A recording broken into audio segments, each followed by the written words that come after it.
Bismillahirrahmanirrahim. Assalamualaikum warahmatullahi ta'ala wabarakatuh. Apa kabar anak-anak? Semoga kita semua tetap dalam lindungan Allah Subhanahu wa taala, tetap sehat walafiat. Baik.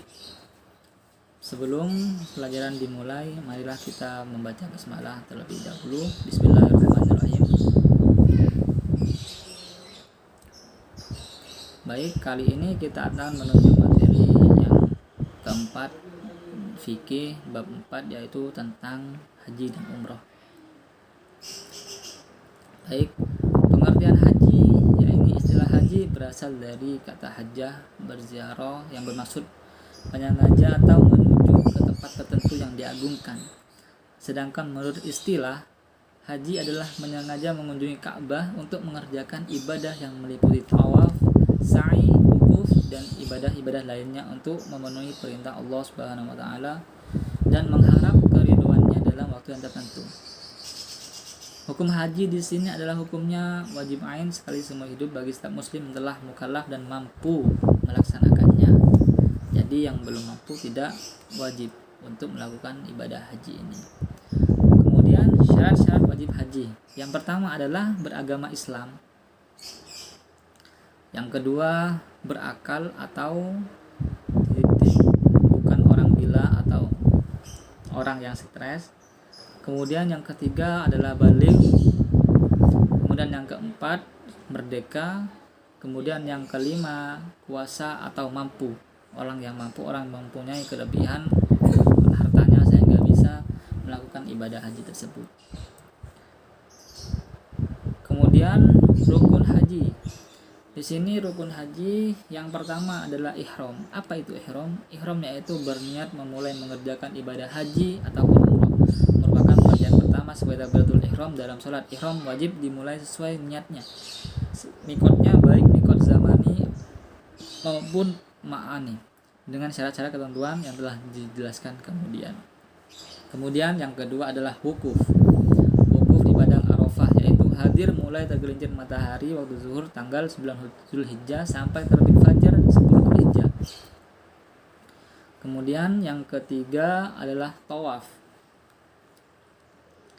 Kemudian macam-macam tawaf di sini ada tawaf qudum, yaitu tawaf yang dilakukan saat sampai di Mekah sebagaimana sholat tahiyatul masjid.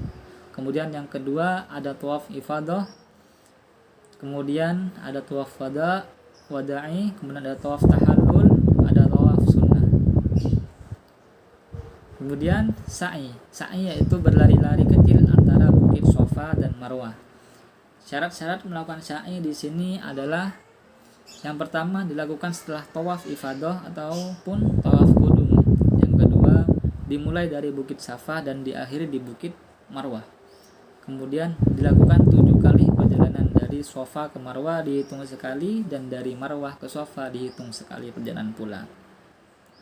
Kemudian tahallul yaitu mencukur atau menggunting rambut, sekurang-kurangnya menggunting 3 helai rambut. Kemudian tartib yaitu mendahulukan yang semestinya dahulu dari rukun-rukun di atas. Jadi harus tertib dari rukun pertama sampai rukun terakhir itu harus dikerjakan secara tertib.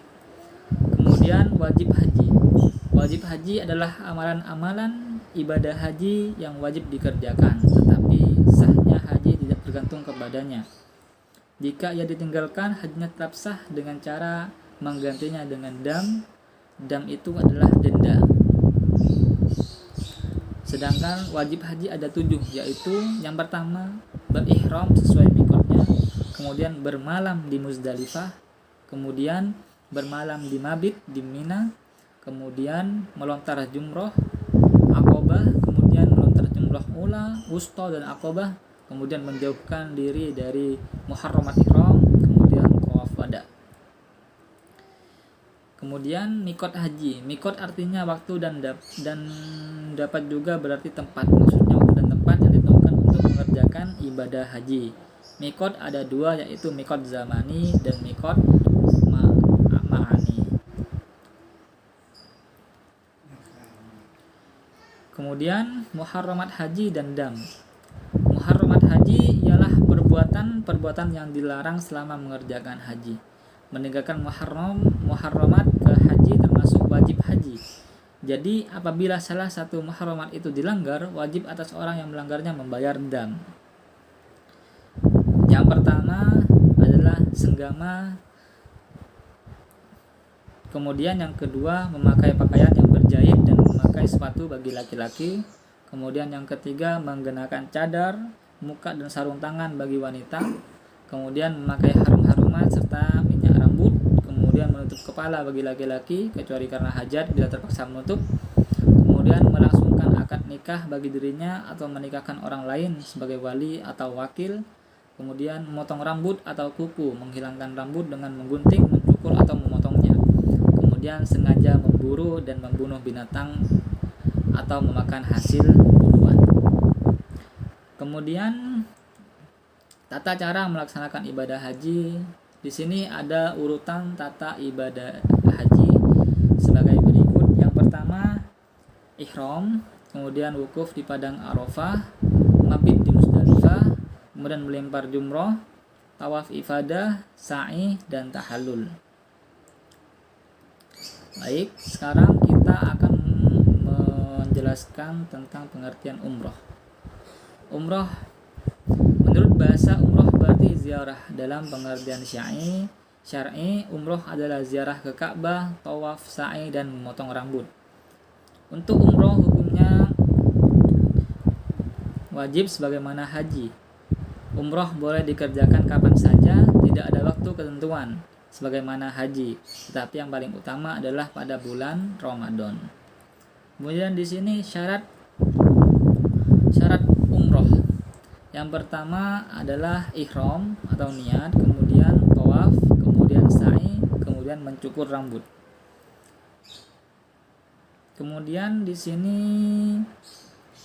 ada hikmah haji dan umroh. Dalam ibadah haji dan umroh terkandung hikmah yang besar. Di antaranya hikmah tersebut adalah bagi orang yang melaksanakannya mempertebal iman dan takwa kepada Allah Subhanahu wa taala.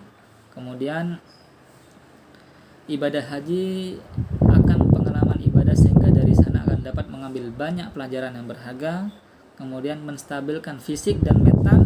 Kemudian menumbuhkan semangat berkorban. Kemudian mengenal tempat-tempat yang bersejarah yang ada hubungannya dengan ibadah haji maupun tidak, seperti Ka'bah, Bukit Sofa dan Marwah, Sumur Zamzam, kota suci Makkah dan Madinah, Padang Arafah dan lain-lain. Baik, jangan lupa konsepnya dikerjakan dan dikumpulkan pada nomor WA yang telah di PPT. Syukron wa afwan. Assalamualaikum warahmatullahi wabarakatuh.